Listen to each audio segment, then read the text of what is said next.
I'm Ensar. Click it. I And need I'm to click. Ognjen. Okay. So we work as a part of the Codecentric, uh, Codecentric Digitalization Labs team, where we, in the last 4 years or so, we were helping a lot of huge enterprises and small companies and non-technical founders to discover new products and to create new things, basically to innovate. And on that journey, we had a lot of, we hit Ups a lot and of downs, experiences. Yeah. and we hit many walls in that journey from which we learned a lot. Yeah. And we want to share that experience with everyone. And before we continue, I'll just tell you one short and funny story from the Bucharest and how much we love the Bucharest.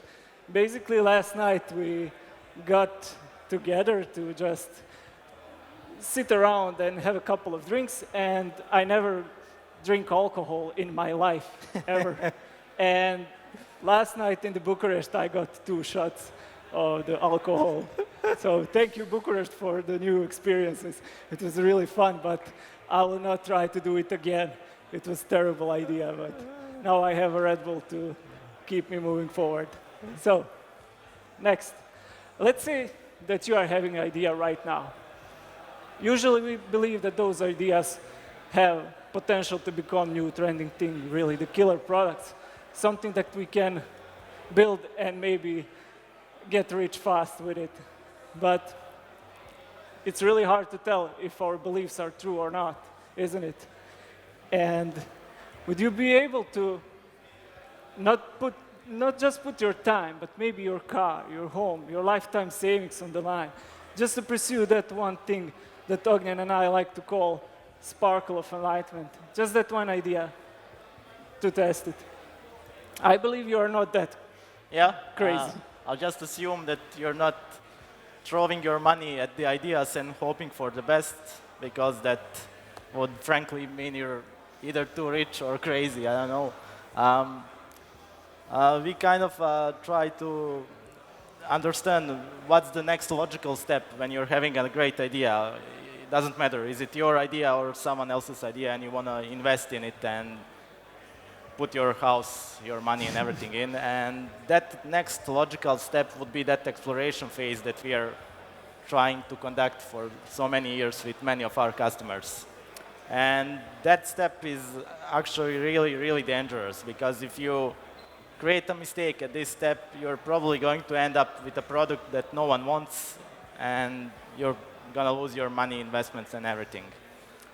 So we observed that there are many teams that are actually doing something like exploration phase, and they are trying to discover their products. But we saw there are many reoccurring patterns where they really...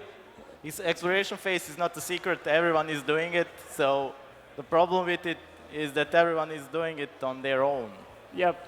And no one has any written rule or way how to conduct it, so everyone is kind of just freestyling. Yep. Everyone is hoping that they are doing the right exploration phase by believing that things like one-day workshops are exploration phase. The common archetype of those teams would be, let's say we gather half of the team or whole the team in a one meeting, and we are trying to shape our product in 1 or 2 days workshop with our stakeholders, where they just get there to model how much they will spend on that product. And they're trying to pick all the features they want in the final product in those 1 or 2 days. That can work, but we believe that's not exploration phase. Other and more common archetype of the teams would be the teams that are doing something like design sprint, where you gather the team for 7 or 14 days of process. We're trying to create a lot of click dummies and just low fidelity prototypes to validate your ideas and to see if they are good or not. And in those meetings, you are trying to build the feature with the low amount, with the cheapest as you can. And when you build that feature, you are gathering your user test group and presenting them with those features. And you are trying to measure, do they like the feature or not? Still, that's a really good way to conduct exploration phase. But nothing wrong with doing it. It's fine, but that's really not the exploration phase. That's could be just a part of it, Yeah. a really small part of it. It should be just a part of it. So, since we saw all those patterns recurring and all those companies and teams believing that's exploration phase, and we realized it's a huge chaos and no one is really knowing what to do. So we came up with 4 rules that we are trying to follow when we are conducting exploration phase. Because as we just talked about it, just doing one-day workshop or click dummies is not enough to actually explore your idea and to validate it and to be 100% sure that it's going to be a next big app out there and to invest your money in it. So the first rule for the exploration phase would be that you must measure the experiences and not the assumptions. That's the problem when you are just creating a click dummy prototypes of your products. That's the thing we really observe, that when you just create something that you cannot experience it, that you just saw and you think it is a great thing, it is a great idea. If you don't have experience, you cannot really measure if it's going to be useful or not. I'll tell you one short story how I really understand this. And it was one day my brother gave me the flyer for a bungee jump. And I thought it was a great idea. I saw a lot of people on the flyer. It's a nice flyer. It looks exciting. It looks exciting. Even though I'm a bit afraid of height. Nothing too much, but it's not very comfortable for me on the heights. And we go to that was Adrenaline Park or whatever, and they have a bungee jump.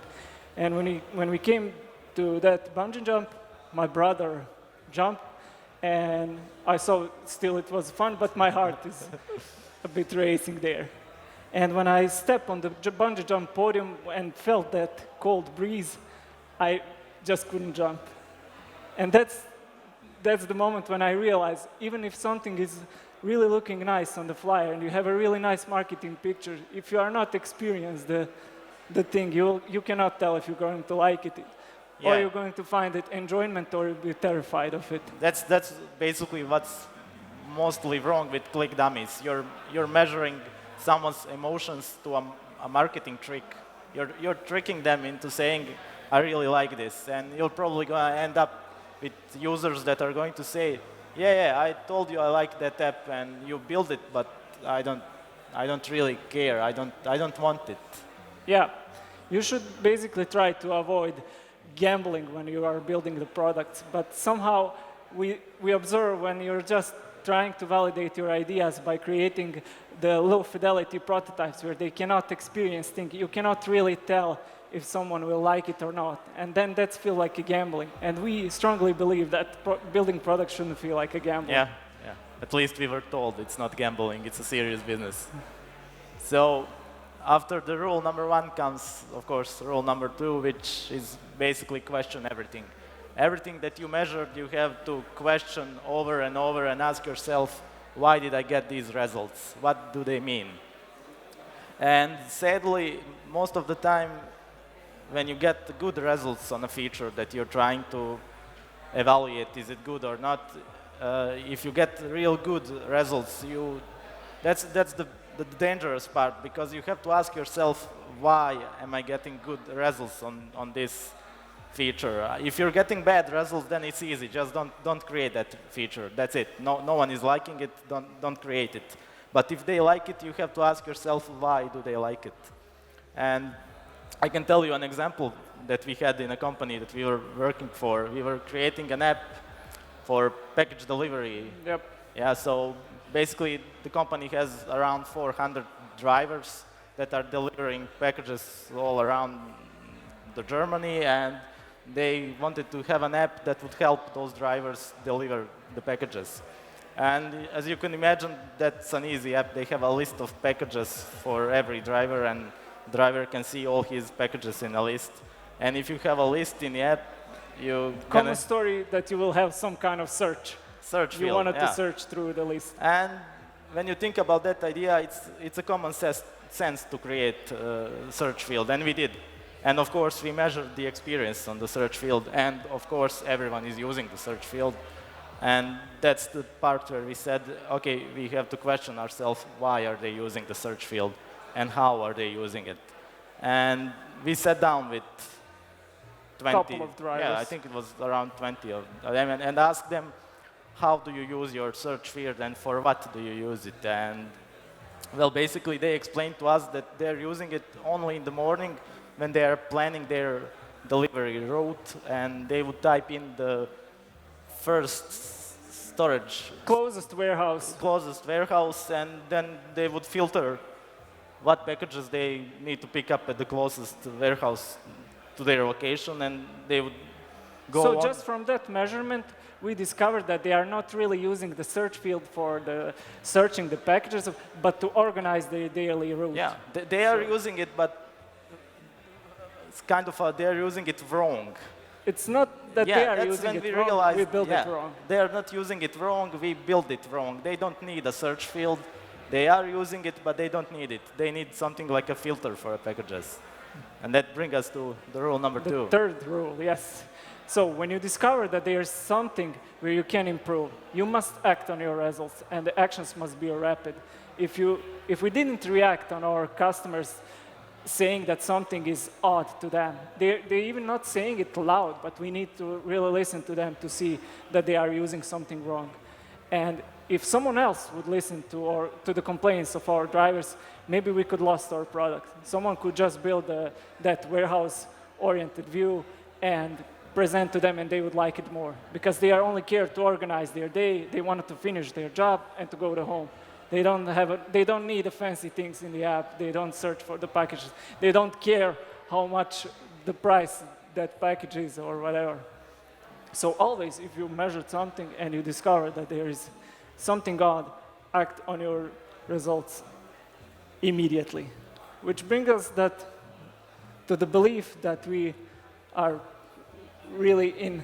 That exploration phase is not just a phase, it's something you have to conduct constantly in your product. It doesn't matter, is it a software or anything else. Because what we discovered from us realizing that they are using a search for something else and that we have to build something new in the app is that someone else could have built that and take over our business, and that can happen at any point in your product.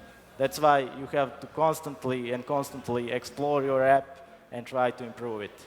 And you must try to build your app that is modeled around the users and not try to model your users around your app. Of course, they can use the app, but if it's not a fit to them, someone will make the better app. Yeah. So, which brings us to the fourth rule. Yeah, the fourth rule is basically don't reject any ideas, no matter how small those ideas are, because sometimes even a plain small idea can tell a beautiful story. And why we said that it's really important to put this as a rule, last but not least, is that because we had so many experiences that sometimes some ideas seem so small and not important that you would just say, let's not do this. No one cares about those features. But in the end, it turned out you have to do and validate all your ideas. Even if it's 200 ideas, you have to try them all if you want to get the best app ever. And but it's super expensive if you want to validate all of your ideas. Every idea which is generated when you are building the app, it would be super expensive to validate them all. So there's an example when we were building an app for a company that's building heating devices, and they're building heating devices, the small ones for homes and the huge one for industry. And you have to maintain those devices, and they wanted to build an app that would help their maintenance persons fix that device easier. And we created an app in which you could type in the error of the heating device, and the app would tell you what's wrong with the device and how to fix it. And one day someone, I don't remember who, from the team said, let's build a small feature inside the app that would let you download manuals, user manuals for those heating devices. And nobody liked that idea. I mean, yeah, I totally disagree with the idea because we believe that our product should replace those user manuals. I don't want to carry the huge book of user manual and go through the and imagine how big the user manual is for an industrial heating device. I mean, the microwave manual is this big. Imagine the size of that book. But we still did it. Yeah, And we still did it. it was quite weird that we had to explain to our customer that we want to implement something that we don't believe is a nice feature that we don't believe in. And of course, we somehow convinced him to put some money in it to test it.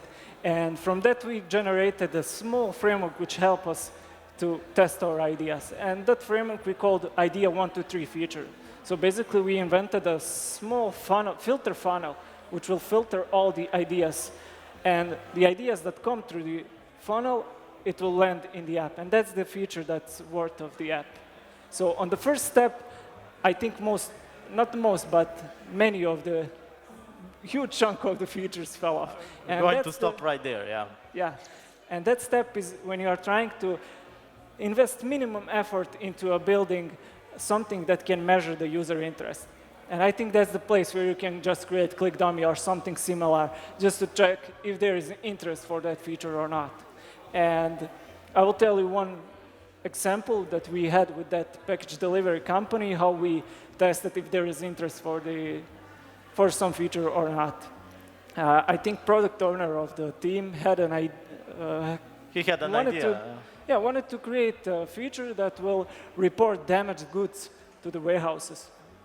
That's interesting idea, and we created that. But then he had an idea that would be cool if when you take a picture of the damaged package, to circle the thing on the picture which is damaged. That's really nice feature in my mind, and yeah, I think we all like that idea. I mean, if I'm taking a photo of a damaged package, it would sometimes it's really hard to tell what's damaged. Yeah, and it's a cool feature. I'll just circle out, look, it's damaged here, make a pointy star or something on it. Yeah. Yeah, and even we all like the idea. We still put it through our framework, 1, 2, 3 idea framework, and we built the minimum. We invested the minimum effort to building the feature that was just creating a plain button. When you take a photo, it will prompt you with, OK, I will save the picture or edit the picture. And we run the measurements on that button. And of course, if you click the edit button, it will just prompt you, OK, this feature will come soon. Yeah, and we never intended to actually build that feature. Yeah. So we kind of lied by creating a fake button that would do nothing, except we would measure that button. And when we measured if there is interest, those users click on that edit button, we really discovered the interesting fact. I think only 3% of every single photo ever clicked on the edit button. So no one wants to edit pictures. And those 3% is probably someone missing the left curiosity, button. Or something. And so that's the place where most of your feature will fall off. You think it's a great, he thinks it's a great, but let's test it. Let's see if there is an interest for it. Yeah. But if you pass this phase, you will end up at the phase where you need to really build something that you can measure if it's useful. So this is the place where you wanted to build feature and test it from end to end of your system. If it's really useful, does your app really need this feature, or it's something that's just a cool factor? So if we pass the first... Now it has to be a real feature. Now a fake button won't do it. Yeah, real feature, but not polished feature. Something minimum that you can build to test if it's useful or not. If we discover that people are really like the editing photo, on this step we will need to create something that's super minimum that we just have that feature. That would be, for example, something like, OK, I'll just create overlay of the photo with a small circle. Where's the damaged part? And you just, maybe we could create this in, I think, 2 hours or something. Something very minimum and cheap to put it through the whole end-to-end test. And if it passes the second step, the third step is basically saying this feature is going into our app. And at this point, you have to start asking those questions like, should I use Kubernetes? Yeah, this is the step where you want to polish the feature. Yes. This is the step where you want to, OK, we need a Kubernetes blockchain, of course, AI, or whatever we need. So this is a safe place where you can really tell that this is feature needed in your app. So the basic concept would be to have 200 ideas and to pull them through this framework 1, 2, 3, and all those that ended up on the third step are the features that you want to have in your app because you've proven that there's interest in it by doing the first step, and you have proven that user experience is good, and now you have to make it the best feature ever. And we worked on a lot of products that had a really huge bucket of the features in the backlog, something like 300 features, and at the end we put 4 features in the app. And that's why it's cheap to test and to play with it. But those 4 features are definitely the features that you want to have in your app, and all others are just ideas. And on those 4 features, you want to invest 6 months of building it. All the others, you probably want to have half a day or 1 or 2 hours in it, just test. So basically, we realized that exploration is really important, and that it's fine. And the only way to do exploration is to innovate, and the only way to innovate is to basically explore all your ideas. So, okay, thank you for listening us. Here's our Twitter handles. You can follow us on Twitter. If you like the talk, share it. If you're not, again, share it, but don't be too mean. And that's it. Thank you all. Thank you. Oh, where are you going? Where are you going? Where are you going? Question time, baby. Of course.